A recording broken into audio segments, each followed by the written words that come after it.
Player, under 19s. But that's embarrassing to bring up my career. Were you Career. It was 14 games for under 19s. We started in Princes Park, and my career will be finished by the time we get to Royal Parade. It's great. Oh, here we go. It's over.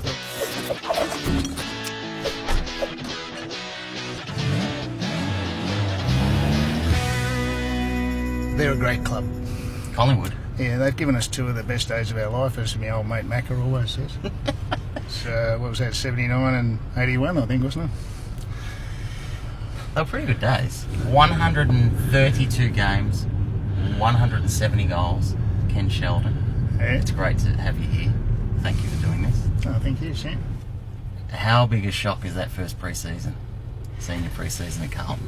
To come down and run out on the training track alongside the Barry Armstrongs, Trevor Keoghs, Jeff Southby's, David Mackay's, Rod Ashman's, Rod Austin's, Alex Jezelenko's, Peter Jones. Like, you know, you run past first, but that was okay. That was expected. But, yeah, it was an intimidating experience. It was 1976, actually. I was 16, invited down on 4 permit games. Yeah. And John Nichols was the coach. From that moment on, you know, there's no question of what I wanted to do with my life, and that was to play for Carlton. 1977, you played your debut in round 12, played in round 13, then you were dropped. Yep. And then in round 18, you came back into Melbourne and kicked 6. Yep. Please, tell me about that. Well, that's a classic case of a young player getting a buff head. Right. I played first game against Geelong at Princes Park. Yep. We won that game kicking 3 goals. And Robbie Walls, you know, was playing centre forward, and he didn't have to flick it out to me, but he did. You know, and that's just bring a young player into the game, and I'm forever indebted to him for that. And I learned a lot from that. You know, just to be inclusive. It's not about you; it's about the team, and you know that was great. And then we went to the Junction Oval, and we played Fitzroy, and it sort of didn't quite work for me. I think I might have been running a bit wide. I don't know. The picket fences might have been keeping me in. I'm not sure. And anyway, I quickly got the heave-ho. Yeah. A couple of bags of 6 in the reserves leading up to that game against Melbourne at Waverley, of which I kicked 6. And I do remember clearly, just going back to Robbie Walls, I had them by 3/4 time, and he's saying, you're going to get 8, you've got to get 8, keep running, but I was knackered. I was gone. In 1979, so it's about your 3rd season, I think, and there's great names in the Carlton team, especially forwards. There's Jezelenko, there's Mackay, there's McClure. Yeah, Mark was a great player. Johnson, you know, all these goal kickers. Top goal kicker for the Carlton football team in 1979 with 53 goals. Ken Sheldon. Yeah, well, in our history, we've only had one player, which is Alex, who kicked more than 100. That was one of our great strengths. We never had any one key player that dominated the show. If one was underdone or held or having an off day, others would step up to the plate. I couldn't think of anyone better to ask this, Ken. Name the members of the Mosquito Fleet. Yeah, it's a good question, Sam, because they were famed. They were a pretty talented group. Certainly, Rod Ashman, number 14, I think was he was regarded. Him and Jimmy Buckley, so number 14 and number 16, I think were regarded as the best 2 midfielders of our time. Okay. Yeah. And then we had Alex Marcoux, who was just a wonderful player, like running almost inside time. Phil Malin, that was tough as nails on the wing. Yep. John O used to come in and out of the centre, like, you know, at half time if we were down, they'd put him in, or if they needed an explosion, they'd bring Wayne Harms in out of the back pocket. So all of a sudden you had, you know, a core of half a dozen players that could really do anything in a day. I'm sure that modesty may prevent a genuine answer here, but in the Mosquito Fleet, Ken, where would you have ranked yourself? Oh no, we're just in and out of the core. So if there's 7, 8 members of the Mosquito Fleet, you rank yourself as 7 or 8, do you? That is wrong. Yeah. Well, anyway, that's all right. I'll ask someone else about that. Everyone else has rated you a lot higher than that, by the way. Yeah. Favourite ruckman to rove to? Yeah, Percy Jones, Fitzpatrick, or Wow Jones? Yeah, the Rhodes Scholar was pretty talented. He was just that couple inches too short. Right. Yeah, you know, but he made up for it, obviously. Wow was just extraordinary, and got better as he got older. What made Warren Jones so extraordinary, Ken? Well, they always just shit themselves. The opposition. You ever been close up to those tattoos?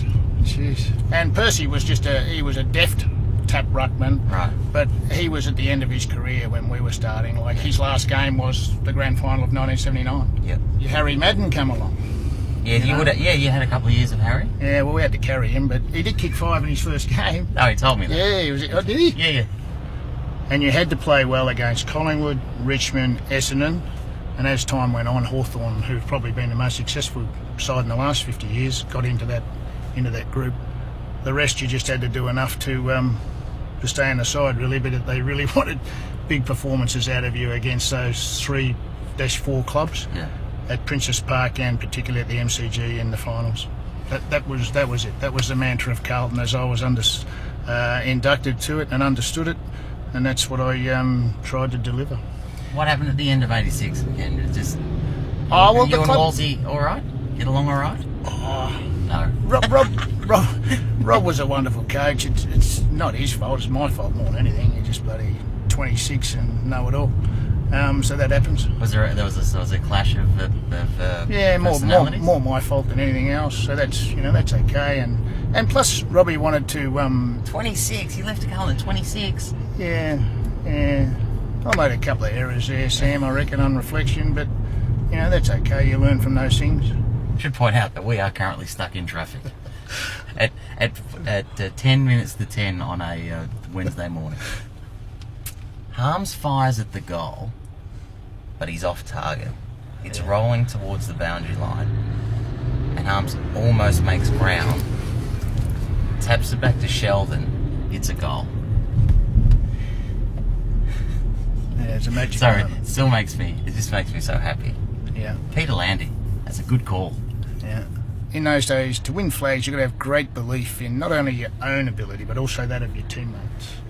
And that's the way I explain that quite often. Like, Wayne knew he'd made an error, but he also knew, and I knew, that he could make up for it. So he's just chased his own ball down before it hit the boundary line for Collingwood supporters, before it went over the boundary line, and pumped it back in. Now, for my part, I just had to keep running towards the goals because I was confident that Pig, as we called him, would get the ball back. And that's what happened. Like, I was 19, Sam. Coming into that first grand final, I was absolutely buggered before I ran out there. Yeah. I remember half time getting the ball up from a contest in the forward pocket, and the siren went, and I was on my haunches. And I was wondering how I was ever even going to get back to the change rooms for half time, let alone come back out and finish the game. But Bruce Doyle was actually instrumental at half time in that game. He just sat down and put his hand on my knee and said, this is where it really starts. After the game, we went back to the Hilton. The bus brought us back to Princess Park. So the whole team's on the bus and from the grounds. Yeah, fantastic. They introduced us to all the supporters. It was just, it was a magic time. And and the days went by, and the days went into nights, and the nights went into weeks, and it was a lot of fun. All right, nightclubs, go. Oh yeah, there's plenty of them. Oh, the Chasers and Nickabellas were probably the ones that I used to attend with the guys. Lazars, as I mentioned. Did you take some effort when you went out, mate, in terms of, did you have a favourite shirt or anything, mate, or some favourite shoes? Nah, not whatever. Really. I remember one time not being able to get in to a place, so I went out and bought the cab driver's shoes. That was funny. Wow. So even back in the halcyon days of this era, there was a limit. The people at the nightclub did say, "I'm sorry, Mr. Sheldon, you do have to be wearing shoes to get into this place." Ken Sheldon, it's been an absolute treat and a privilege to spend time with you. Thanks for taking me for a drive, mate. Hey, pleasure, Sam. Good to meet you. You too. On behalf of all Carlton supporters, thank you.